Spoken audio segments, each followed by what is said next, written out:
August 1968. Nui Dat Base, Phuoc Tuy Province.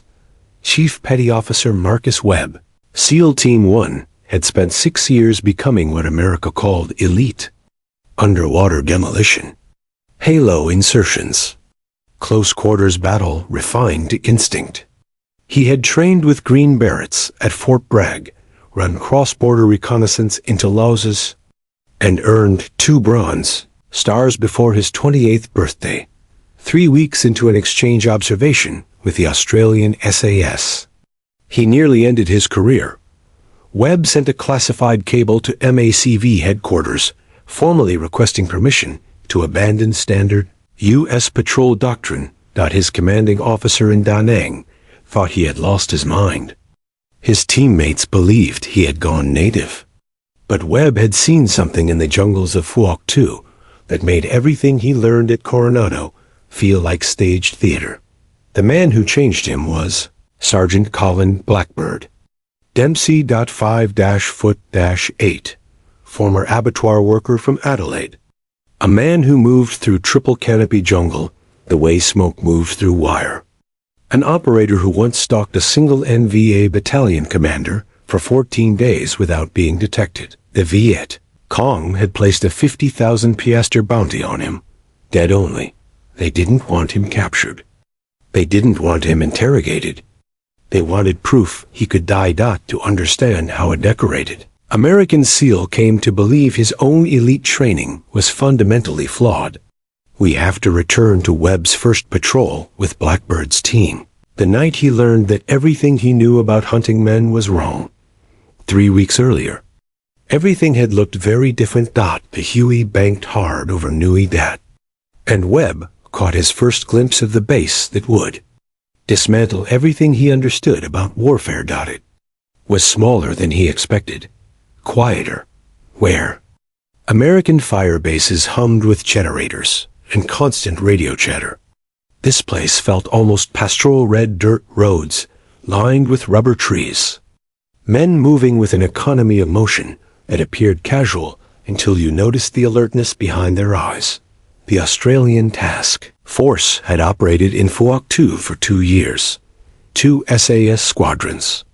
Roughly 150 men at any time. A fraction of the American presence in comparable sectors. Yet the numbers coming out of this province had drawn attention at levels Webb was never meant to see. Kill ratios that defied explanation. Casualty rates that bordered on statistical impossibility. Someone at MACV had noticed. Someone had asked questions.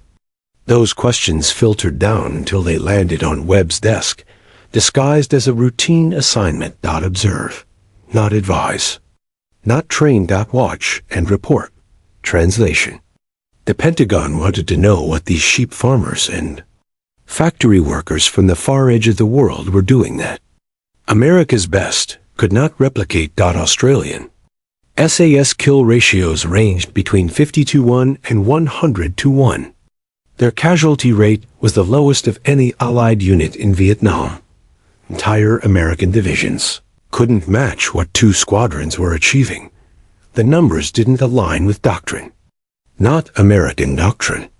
Not anything Webb had learned in 11 months of combat. Figure approached across the red dirt.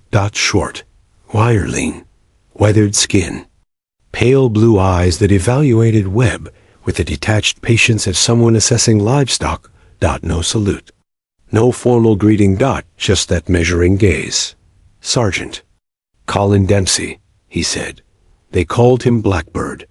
The nickname came from Aboriginal trackers who worked with the SAS men whose people had been reading land for 40,000 years. They watched Dempsey adapt ancient hunting knowledge to human prey and gave him a name that meant the one who moves through shadows. Viet Cong called him something else. Mong. The jungle ghost. Webb saw no swagger, no elite affectation, just quiet competence. A gaze that never stopped moving, cataloging terrain and threat even during conversation.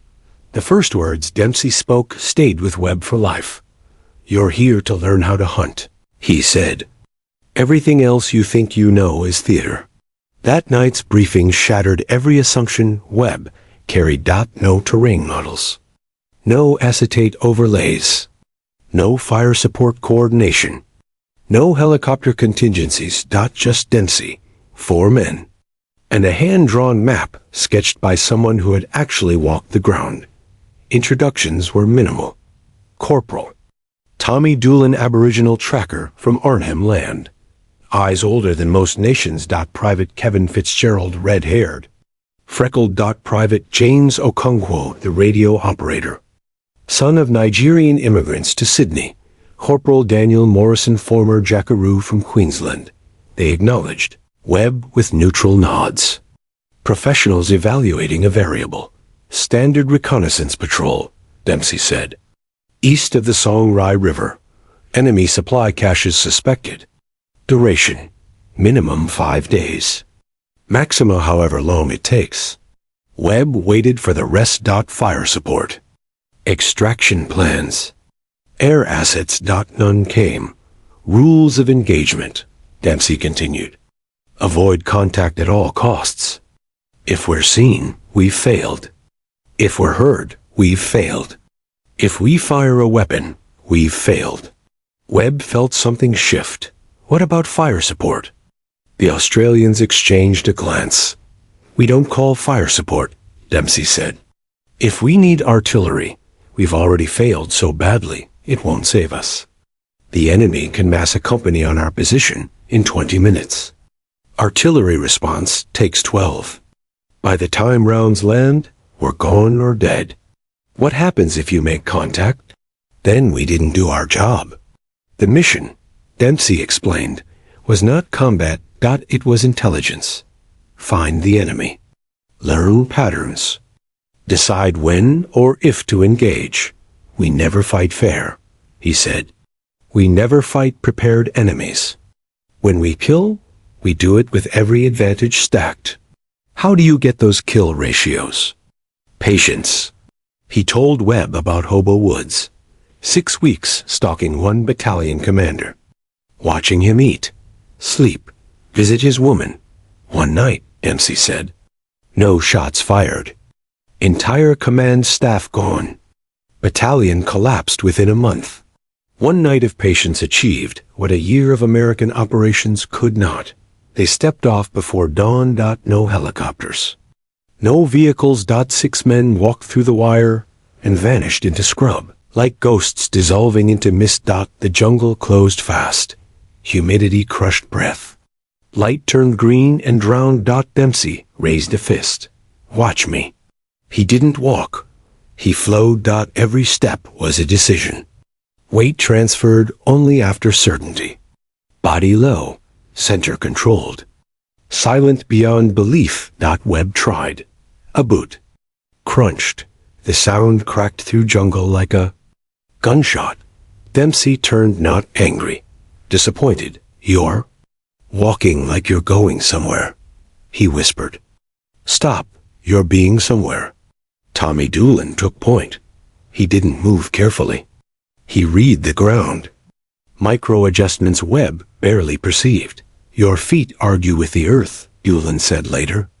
You must ask permission. The jungle remembered everything. By the end of the first hour, they'd moved 200 meters. It nearly broke Webb. At 1400 hours. Dempsey halted them. Stone, he whispered. They lay motionless for 30 minutes. Insects crawled Webb's face. Sweat burned his eyes. Then voices. Vietnamese. Casual. Metal clinking. 8 men passed 50 meters. Away on a trail Webb hadn't even seen. They let them go. Why? Webb asked. Because 8 dead men changed nothing, Dempsey replied. Knowledge changes everything. By day 2, Webb understood. Hunting. Caches weren't hidden, they were disguised, scattered, invisible unless you knew what untouched jungle looked like. They cataloged everything, destroyed nothing. On day 4, they found a command node. Radio traffic, couriers, guards. At dusk, a man emerged, older, authority in his posture. This one matters. Dempsey whispered. They withdrew. We don't take quick shots, he said. We take the right one. Webb's transformation took 11 days. 11 days of silence. Of patience. Of unlearning. He learned to listen. He learned to wait. And he learned the truth that would change everything. He believed about war. This isn't a war, Dempsey said quietly. It's something older. And your technology can't touch it.